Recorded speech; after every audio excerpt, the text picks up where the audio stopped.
చంద్రబాబు నాయుడు గారు ఢిల్లీ వెళ్తే ఈ రాష్ట్ర ప్రయోజనాల కోసం వెళ్ళినట్టట. జగన్మోహన్ రెడ్డి గారు వెళ్తే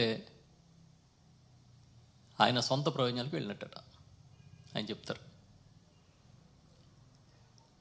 ఇవాళ చంద్రబాబు నాయుడికి ఆయన ప్రభుత్వానికి అధిష్టాన వర్గం ఎవరు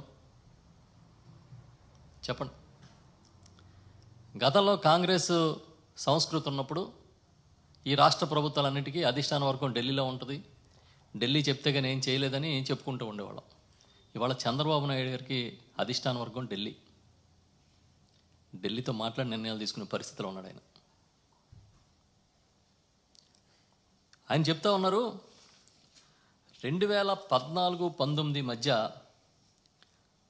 చాలా అద్భుతాలు ఆయన చేసినట్టుగా, ఆర్థిక వ్యవస్థని చాలా గాడిలో పెట్టినట్టుగా, 2019-24 మధ్య దీన్ని ఏదో నాశనం చేసినట్టుగా చెప్తూ ఉన్నారు.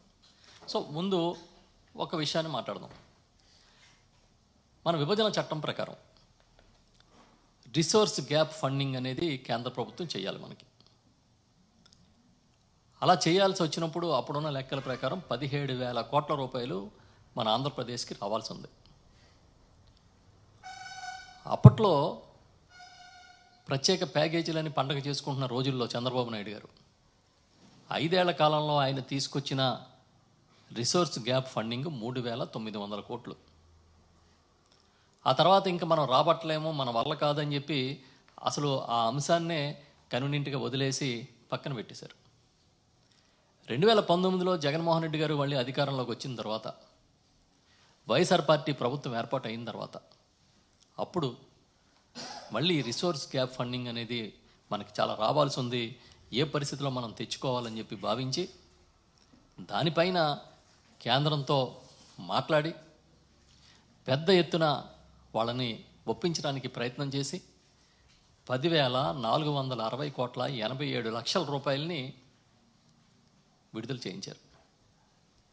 ఎవరు గొప్ప అని అడుగుతున్నా. ఆ రోజు కూడా కూటమి ప్రభుత్వమే. 2014లో కూడా Telugu Desam party, BJP party, Janasena party 3 పార్టీల్లో కలిపి ఎన్నికల్లో పోటీ చేసినాయి. జనసేన అభ్యర్థులను పెట్టకుండా మద్దతు ఇచ్చారు.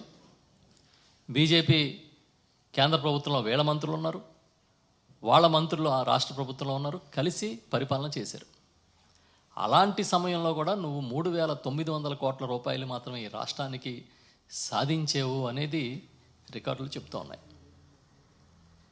అదే జగన్మోహన్ రెడ్డి గారు సుమారుగా 10,500 కోట్ల రూపాయలు సాధించారంటే ఎవరు బాగా పనిచేసినట్టు, ఎవరు ఈ రాష్ట్ర ప్రయోజనాల కోసం గట్టిగా నిలబడినట్టు?